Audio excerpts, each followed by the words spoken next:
शुरुआत पहले पद्मासन में बैठते हैं। तो पद्मासन में बैठने के लिए हमें अपने राइट लेग को अप करना पड़ता है और राइट लेग के ऊपर लेफ्ट लेग को रखना होता है। तो राइट लेग पहले, लेफ्ट लेग उसके ऊपर।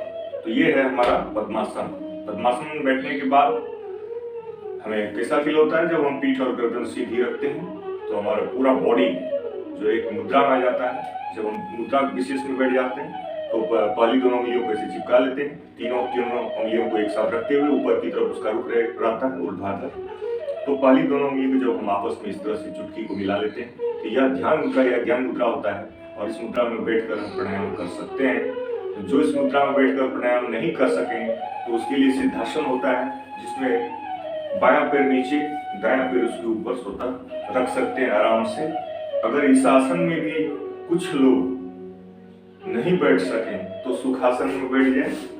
सुखासन में आराम से बैठ जाए। किसी भी आसन में आपको पीठ और गर्दन और सावधानी से एकाग्रचित्ता पूर्वक स्नान ध्यान इत्यादि सफाई के बाद सुबह का समय सबसे अच्छा रहता है। शाम में भी कर सकते हैं। पेट खाली होना चाहिए। खाने के बाद कम से कम 5 घंटे बाद जब हमारा पेट खाली होता है उसी समय हमें प्राणायाम करने का मतलब विशेष हमें जो है लाभ होता है और उससे हमें आराम तुरंत हमें आराम भी फील होता है। तो प्राणायाम करते हैं तो इसमें यह प्राणायाम है, नाम है इसका प्राणायाम।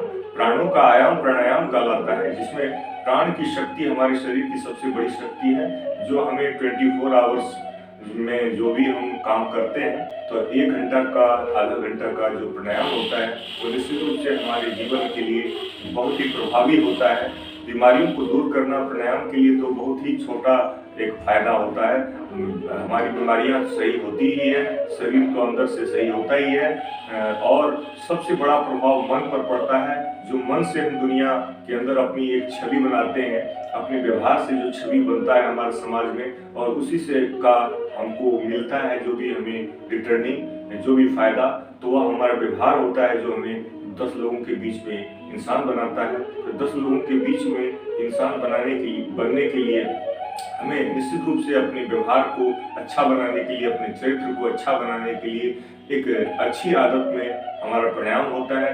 हम मॉर्निंग वॉक में जाते हैं।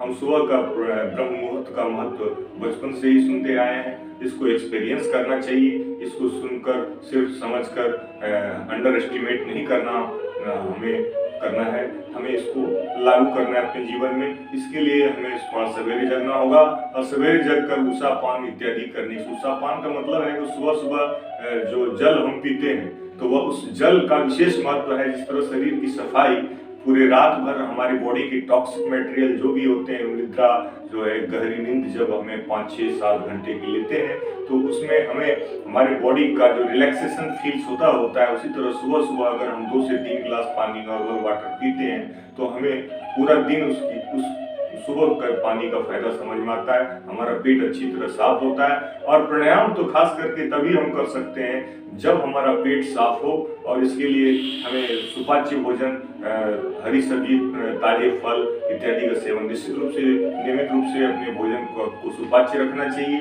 और सुबह जब हम उषा पान करने के बाद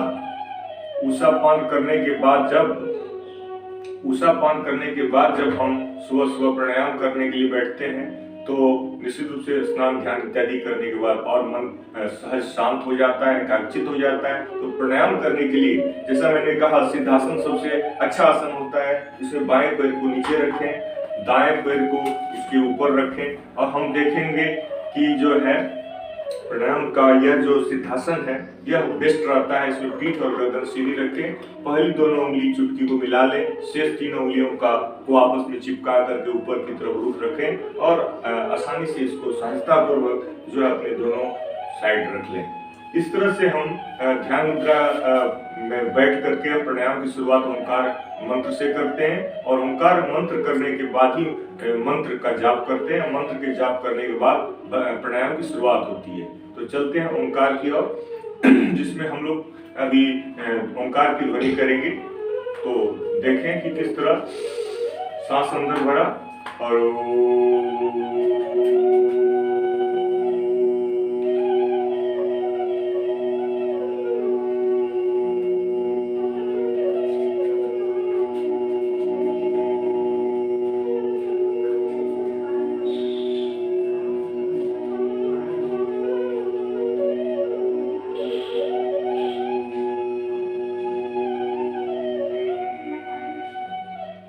ये ओंकार की ध्वनि है जिसमें ओ लंबा होता है, ओ लंबा। मुंह पर हमारा हाथ जो है,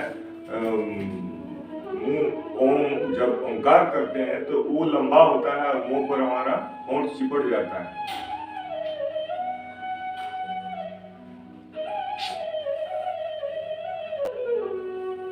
ओंकार की ध्वनि के बाद हम मंत्र इत्यादि का जाप करते हैं। मंत्र में कुछ गायत्री मंत्र इत्यादि का जाप कर लें। ओम भूर्भुवः स्वः तत्सवितुर्वरेण्यं भर्गो देवस्य धीमहि धियो यो न प्रचोदयात्। ओम त्र्यंबकं यजामहे सुगंधिं पुष्टिवर्धनम् उर्वारुकमिव बन्धनात् मृत्योर्मोक्षीमामृताम्। ओम सहनावतु सहनो भुनक्तु सह वीर्यं करवावहै तेजस्विनावधीतमस्तु मा विद्विषावहै। ओम अस्तु मा सद्गमय तमसो मा ज्योतिर्गमय मृत्योर्मामृतं गमय। ओम शांति शांति शांति। मंत्र के जाप से हमारे तन मन पुलकित हो जाते हैं, एकाग्रचित हो जाते हैं, सुबह ध्यान लग जाता है। ध्यान की ओर हम मेडिटेशन की ओर जा रहे हैं, हम अपने अंदर अंतर शक्तियों को जागृत करने की ओर जा रहे हैं, हम जागरण की ओर जा रहे हैं, हम जीवन में उत्थान की ओर जा रहे हैं, विकास की ओर जा रहे हैं, ब्रह्म मुहूर्त में जग रहे हैं। शरीर की सारी दैविक शक्तियां उस मुहूर्त में, सुबह के ब्रह्म मुहूर्त में प्रभावी होती हैं। उन शक्तियों का आह्वान करते हैं कि वो सारी शक्तियां ब्रह्मांड की, जिससे यह पूरा ब्रह्मांड चलता है, वो सारी शक्तियां हमारे अंदर भी अंतर्निहित हो। निश्चित रूप से हम उन शक्तियों के ही अंश हैं और उन शक्तियों का आह्वान जब मन से करते हैं तो कहीं न कहीं हमारी बॉडी के अंदर जो परिवर्तन हमें फील होता है, निश्चित रूप से वो तात्क्षणिक फील होता है, एट द टाइम फील होता है, एट द मोमेंट फील होता है। और यही कारण है कि प्राणायाम को योगा में सबसे उच्च स्थान प्राप्त है, क्योंकि यह मन का आयाम है, यह प्राण का आयाम है, प्राण का अभ्यास है, यह सांसों का अभ्यास है। तो प्राणायाम में ध्यान पूर्वक एकाग्र जब हम ध्यान करते हैं तो पहली दोनों उंगलियों को चिपकाने के बाद जो यह ज्ञान मुद्रा या ध्यान मुद्रा बनाते हैं, पीठ और गर्दन सीधी रखते हैं, तो हमारा ध्यान स्वतः ओंकार आज्ञा चक्र में हमारा ओंकार का इमेज बनाते हैं। तो इस तरह से हमारा ध्यान स्वतः लग जाता है और तब हम ओंकार ध्वनि मंत्र के जाप के बाद भस्त्रिका प्राणायाम से प्राणायाम की शुरुआत करते हैं। तो लीजिए भस्त्रिका प्राणायाम, जिसमें लंबा गहरा सांस लेना और छोड़ना यह शामिल है। तो लंबा गहरा सांस लेना और छोड़ना पहले शुरुआत में धीरे धीरे करते हैं, धीरे धीरे उसकी गति को बढ़ाते हुए भस्त्रिका प्राणायाम को अंजाम देते हैं। लीजिए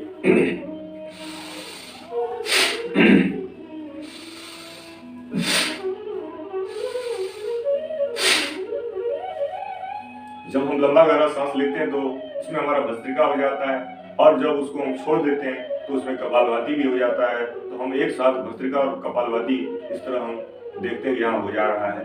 तो भस्त्रिका प्राणायाम, कपालभाति, भस्त्रिका, कपालभाति। तो इस तरह से इसकी स्पीड को भी बढ़ा सकते हैं। इसे हम लोग भस्त्रिका प्राणायाम ही नाम देते हैं।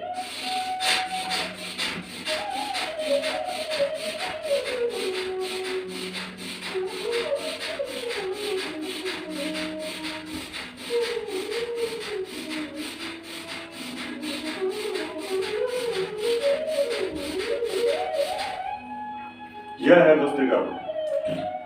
थक जाए तो थोड़ी देर रुक जाए, दोनों हाथ की तलियां ऊपर करके आपस में रगड़ते हुए आंखों पर रखते हुए धीरे धीरे स्वतः आंख खोलें। अगले प्राणायाम, सेकंड नंबर का प्राणायाम हम लोग कपालभाति रखते हैं, जिसमें सांसों को बाहर छोड़ने पर ध्यान देना होता है।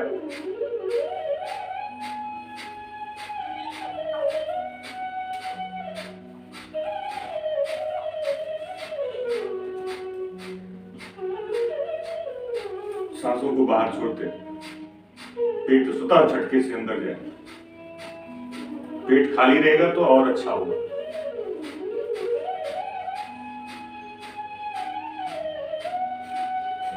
कपालभाति अधिक देर तक भी कर सकते हैं, लेकिन शुरुआत में आप 2 मिनट करें। इसी में थक जाएंगे तो आप अनुलोम विलोम करें, अनुलोम विलोम करें, अनुलोम विलोम। कपालभाति के बाद अनुलोम विलोम करते। दायां हाथ ऊपर, दाएं अंगूठे से दाएं नाक को बंद करते हुए बाएं नाक से सांस लें। बाएं नाक को बंद करके दाएं नाक से छोड़ दें। एक दाएं नोस्ट्रिल से सांस लेते हुए बाएं से एक्सहेल कर दें। तो यह एक चक्र हुआ अनुलोम विलोम का। ध्यान दें, लेफ्ट नोस्ट्रिल से सांस लेना है लंबा गहरा, फिर लेफ्ट को क्लोज करके राइट नोस्ट्रिल से छोड़ना है, फिर राइट नोस्ट्रिल से पुनः वापस लेना है और लेफ्ट नोस्ट्रिल पे छोड़ देना है। इस प्रक्रिया को हम अधिक देर तक भी कर सकते हैं, शुरुआत में 2 मिनट। ये है अनुलोम विलोम, देखें किस तरह होता है।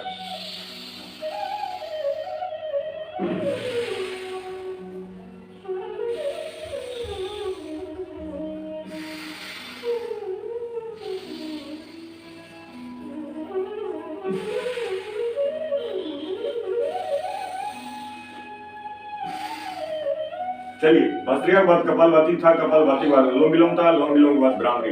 पहली दोनों उंगली माथे पर, पहली दोनों उंगली माथे पर, शेष 3 उंगलियां आंखों के ऊपर सटी रहेंगी और दोनों अंगूठे से कान बंद रहेगा। सांस लंबा गहरा अंदर भरेंगे और सांस जब लंबा गहरा अंदर भरेंगे तो ओंकार की ध्वनि करेंगे मुंह बंद करके। ओंकार की ध्वनि करेंगे, ओंकार की ध्वनि करेंगे मुंह बंद करके इस तरह।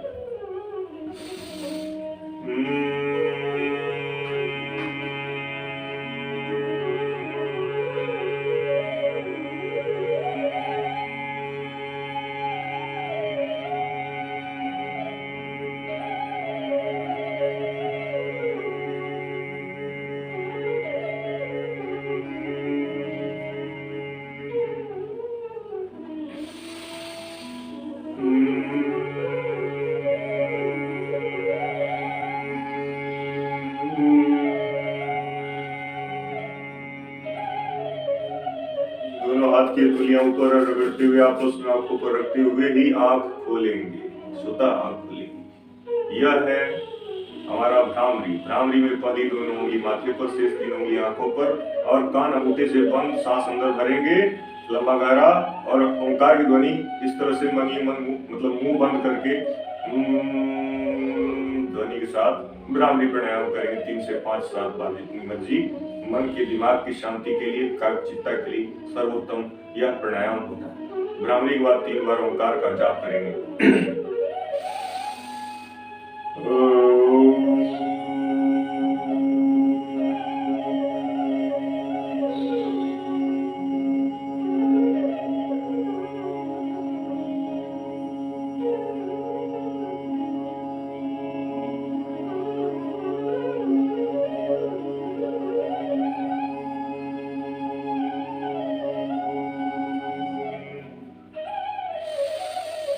ओंकार का जाप, लंबा गहरा सांस लेंगे अंदर, फिर मुंह को खोलते हुए ओ लंबा होगा, फिर मुंह पर हमारा होठ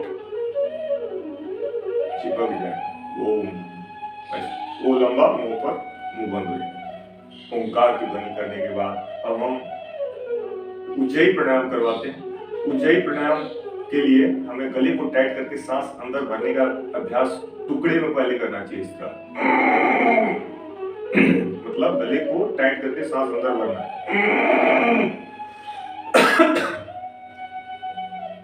उज्जयी प्राणायाम थायराइड ग्लैंड्स को एक्टिवेट करने के लिए।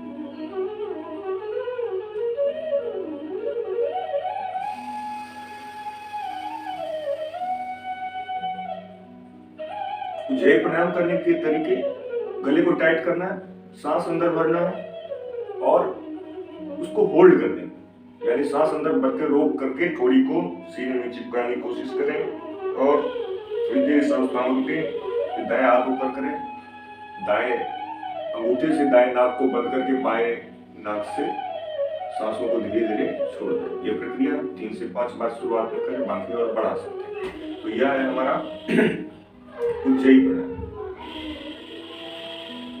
उज्जयी प्राणायाम थायराइड ग्लैंड्स। फिर हम लोग करते हैं वायु प्राणायाम, सांसों को बाहर छोड़ दें, कोई देर रोक दें।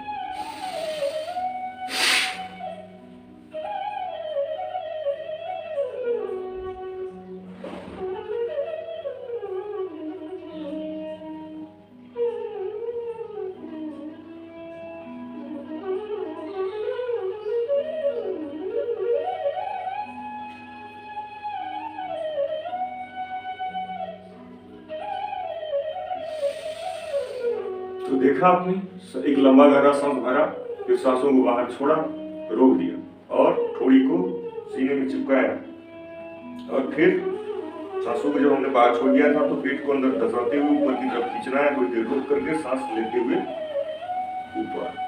यह प्रक्रिया वायु प्राणायाम कहलाता है। इसे भी 3 से 5 बार शुरुआत में करें। बस इसको वायु प्राणायाम इसलिए करते हैं कि सांसों को बाहर छोड़ करके रोकना रहता है, तो वायु प्राणायाम करते हैं। वायु प्राणायाम के बाद अग्निसार करते हैं, सांसों को बाहर छोड़कर पेट अंदर बाहर होता है। अग्निसार इसलिए नाम पड़ा क्योंकि यह भूख को बढ़ाने के लिए, अग्नि को बढ़ाने के लिए, क्षुधा भूख अग्नि संस्कृत शब्द है जो भूख बढ़ाने के लिए किया जाता है। तो यह हमारा जो है अग्निसार निश्चित रूप से सिर्फ भूख ही नहीं बढ़ाता, माने यह शरीर की इंटरनल ऑर्गन्स हम जैसा जानते हैं प्राणायाम का आयाम है। निश्चित रूप से इसके फायदे को बताना 2 शब्द में आसान नहीं है। इसके फायदे मतलब असीमित है। बीमारियों को दूर करना तो इसका एक छोटा सा एग्जाम्पल है, बाकी यह हमारे मन की शक्ति को बहुत बढ़ाता है। देखिए अग्निसार कैसे किए।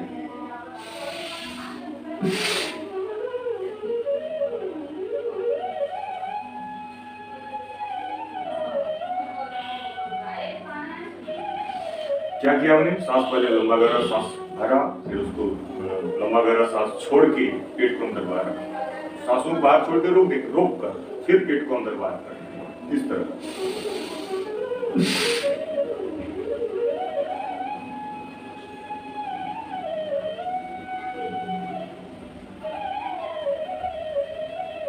जितनी देर पेट अंदर बाहर होगा सांस को रोक कर रखेंगे, फिर सांस अंदर भरते हुए रिलैक्स। प्राणायाम करते समय सिद्धासन को याद रखें। सिद्धासन में बैठें, पीठ गर्दन सीधी रखें और दोनों हाथ की अंगुलियों को, चुटकी को आपस में मिलाते हुए ध्यान या ज्ञान मुद्रा बना लें। शेष की अंगुलियां आपस में चिपकी हुई रहेगी और इस तरह से ध्यान मुद्रा में बैठ करके अपने शरीर का जो ऊपर वाला गर्दन से ऊपर का हिस्सा है वह थोड़ा उसका रुख ऊपर की तरफ हो। जब ध्यान लगाते आगे चक्र में यहाँ पर तो ओंकार की ओम का पिक्चर यहाँ आएगा तो अच्छा रहेगा। फिर हमारा ध्यान सुधा लग जाएगा और इस तरह से हम प्राणायाम के 7 प्राणायामों को नियमित रूप से करें और निश्चित रूप से इसका फायदा हो।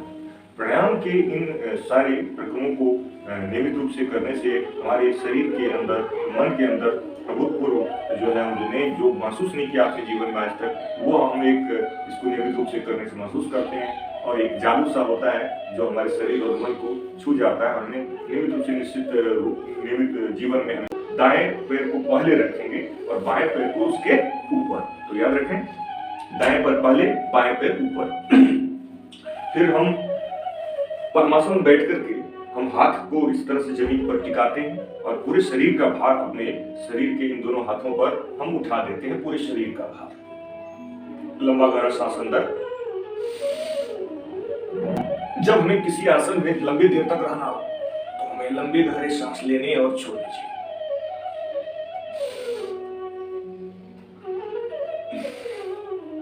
कुछ देर इस अवस्था में आप रुक सकते हैं, जितनी देर हो 30 सेकंड कम से कम रुकिए। फिर धीरे अभ्यास बढ़ाते हुए 1-2 मिनट तक आप आराम से इस मुद्रा में रुक भी सकते हैं। यह निश्चित रूप से हमारे पेट, पीठ, हाथ, वैसे तो हर योगा का आसन वह एक रोग विशेष पर सलाह दिया जाता है, लेकिन योगा का पूरे शरीर का, पूरी बॉडी का एक निश्चित रूप से हर योगा से फायदा होता है।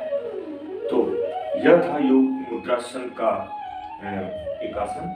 अब हमें चूंकि पद्मासन में बैठे हैं जिसमें दायां पैर पहले था, बायां पैर उसके ऊपर था, तो पद्मासन में सभी लोग नहीं भी बैठ सकते हैं, लेकिन फिर भी पद्मासन में जो लोग बैठ सकते हैं या जो सुखासन में भी किसी भी आसन में बैठ करके देखें कि दायां हाथ नीचे रहेगा, बायां हाथ उसके ऊपर, और सांसों को पहले अंदर भरेंगे, फिर सांसों को बाहर छोड़ देंगे और हाथ हथेली को पेट के निचले हिस्से में दबाते हुए, पेट का मतलब ठोड़ी के नीचे दबाते हुए सांसों को बाहर छोड़ करके ठोड़ी को जमीन में चिपका करके आगे देखना है। लंबा गहरा सांस लिया, छोड़ के पेट अंदर धसाया, पेट की ठोड़ी के नीचे हाथ को दबाते हुए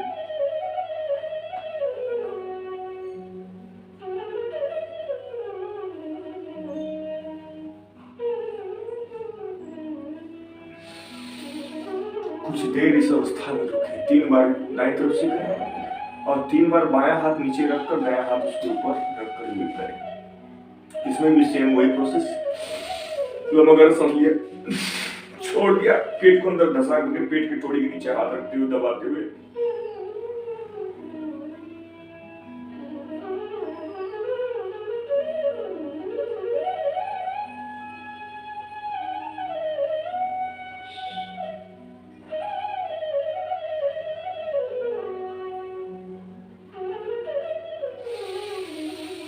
सांस लेते हुए धीरे धीरे ऊपर। यह है योग मुद्रासन। आइए तितली आसन से बताते हैं।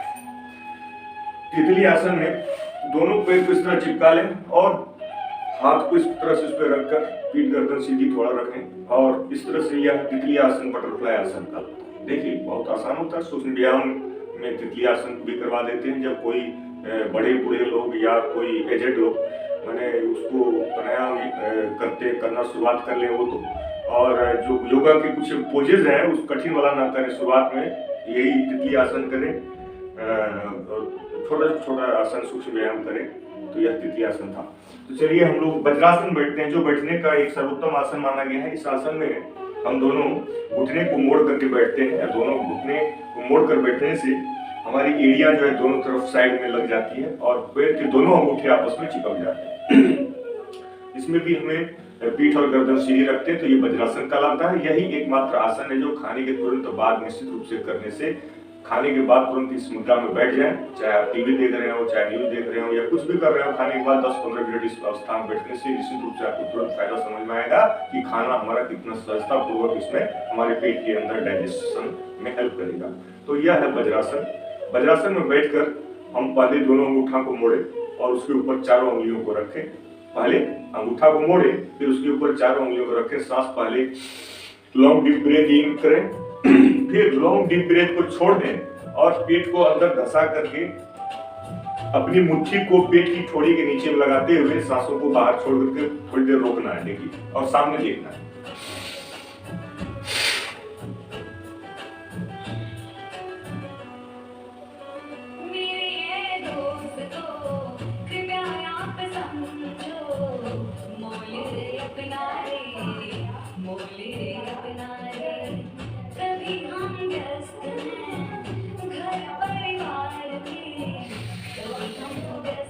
तो हमें सांसों को बाहर छोड़ करके रोक देना है थोड़ी देर, फिर सांस लेते हुए ऊपर, मुट्ठी अंदर कसते हुए सांसों को बाहर छोड़ करके पेट के अंदर थोड़ी नीचे धसाते हुए थोड़ी देर रुकना है। मंडूकासन पेट के लिए सर्वोत्तम आसन।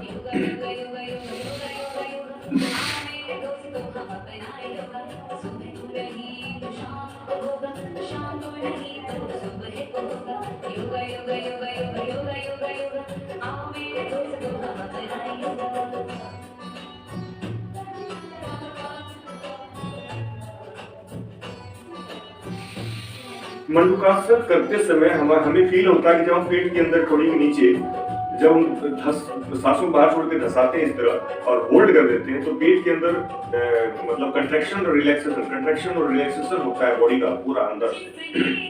मंडूकासन में अगला पोज होता है, राइट हैंड नीचे रहता है, लेफ्ट हैंड उसके ऊपर रहता है, ऐसा। सांसों बाहर छोड़ के रोक दें,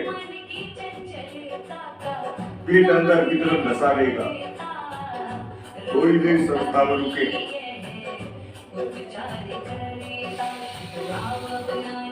फिर लेफ्ट हैंड भी नीचे और राइट हैंड उसके ऊपर।